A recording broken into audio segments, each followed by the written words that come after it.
The hum of the oxygen recycler was the only sound left in the command module.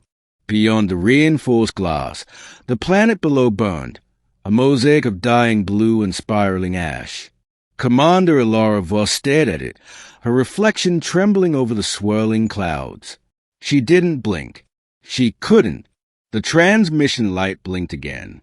He was still trying to reach her. Ilara, I'm pleading now. Every second stretching thin. Please, answer me. The voice cracked through static, deep, trembling, human. But the man speaking, Dr. Cale, hadn't been human for a long time. Beginning, the last contact.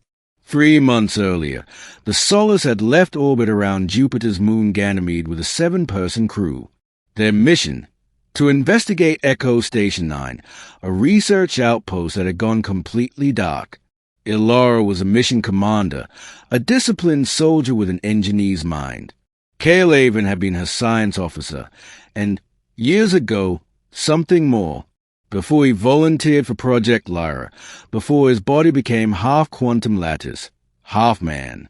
He'd told her it was the only way to communicate with the Fold, the mysterious dark zone beyond Neptune where signals bent backward through time. If the universe is conscious, he'd said, we need a language it can hear. 2 weeks after their arrival, Echo Station's log was recovered. It showed something impossible. Cale's signature inside the Fold. Not a transmission, his consciousness. Then came the signal, a voice calling her name from beyond the event horizon. At first, Ilara ignored it, but the message grew clearer, as if it were learning. Ilara, don't let them come through. If I cross, you mustn't open the gate. No one believed it was him. The council ordered her to shut down the relay. But curiosity and guilt made her delay. And on that final day, when the Fold rippled like a heartbeat, she saw his face on the other side of the scanner glass, alive, reaching toward her. Then everything fell apart. Middle, the unthinkable experiment. After the Fold incident, the Solace became a graveyard. The stars around it warped, elongated, then froze. Crew members reported hearing voices, seeing alternate versions of themselves whispering in the corners. Lieutenant Darien shot himself after claiming he saw himself from 5 minutes in the future, already dead. Ilara had sealed the bridge. The AI, Luma, calculated that time dilation had fractured locally. The ship existed in 2 overlapping timelines. One where Cale had returned, one where he hadn't. And in the middle, Ilara stood alone. Each day, Cale's voice grew stronger. You think I'm gone, but I see you, Ilara. I never left. You pulled me through. Her hands shook as she recorded her logs. If you're real, prove it. Tell me something only Cale would know. The night before Ganymede launch, you wore that silver chain I gave you, the one you said you'd lost in the coolant bay. I found it under your pillow. She froze. He was right.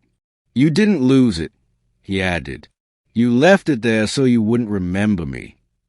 She slammed her fist against the console, tears burning in 0G. You're not him. Cale's dead. Then why do I still love you? That broke her. She unsealed the Fold chamber. Inside, the anomaly pulsed like a living heartbeat, a membrane of liquid dark, bending light inward. The readings were impossible, negative entropy. Reality folding in reverse. Cale's face shimmered within it, half data, half soul. Ilara, listen. They're coming through me. I tried to stop them. Who? The echoes. They are not from our future or past. They are from the reflection. Every time you look into the Fold, it looks back. They want form. Flesh. Yours. Ilara staggered back. The console screamed red alerts. Luma's voice fractured. Warning. Temporal contamination. Crew biometric signatures inverted. And then, the dead began to speak. Darian's voice echoed from the intercom. You shouldn't have listened, Commander. Ilara grabbed her pulse rifle, scanning the corridor. The lights flickered. Footsteps echoed. Haze, repeating half a second late. The ship's reflection had come alive. The revelation. She found Cale again in the observation bay. The fold's membrane expanded beyond containment, dripping tendrils of dark light onto the floor. He looked real now, more real than she remembered, but his shadow moved a heartbeat too late. "You said you wanted to see me again," Cale whispered. "You opened the door. Now I need your help to close it." "I can't tell if you're him," she said, voice cracking. "Neither can I." He smiled, soft, broken. "Every second stretches thin between us. I can feel myself unraveling. The part that's still me is pleading now. Ilara, you have to end it." "How?" "The fold needs an anchor, a living frequency to stabilize it. You." Her eyes widened. "You're asking me to?" "Yes. Merge with me. If we become one, we can close it. But if you refuse, it won't be just this ship. The whole orbit will collapse into the reflection." The silence thickened. The hum of the engines faltered. Outside, Jupiter's storm stilled as if holding their breath. Ilara stared at him, her lost love, her mistake, her ghost. "Why me?" "Because you're the only constant left in my equation." She stepped closer. Her gloved hand hovered near his chest, where data met flesh. The air trembled with static. "Cale, what if it doesn't work?" "Then we'll be together in every version of time."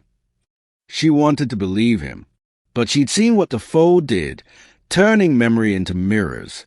Still, her chest ached with something deeper than fear. Hope? She took off her helmet. The air burned her lungs, thick with temporal frost. "Ilara, stop!" Luma's voice broke through. "Merging will erase you both. Maybe that's what we deserve." She touched him. Light swallowed them, ending. The silence shattered. When she woke, everything was silent. The fold was gone. The ship's systems read normal. Jupiter rotated peacefully below. She blinked. Her body felt light, half there, half not.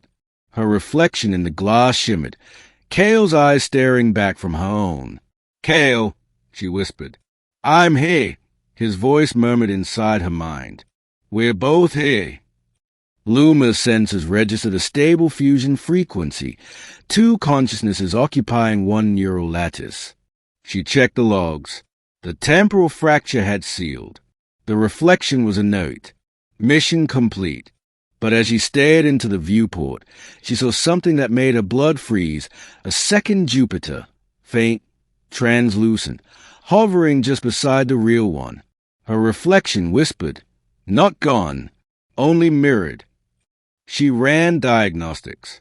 The alternate planet flickered, millions of synchronized light signatures moving across its surface.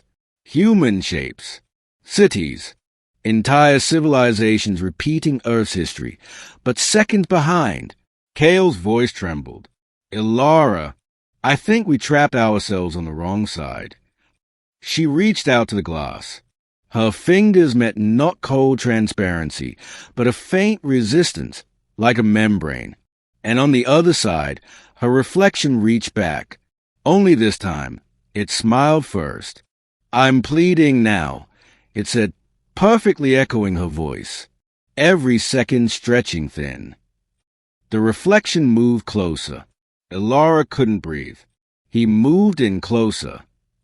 And then, Cale's voice, both inside her mind and from the reflection, spoke the final word together, and shattered the silence with the unthinkable. The glass cracked, the viewport screamed, and the world folded once more.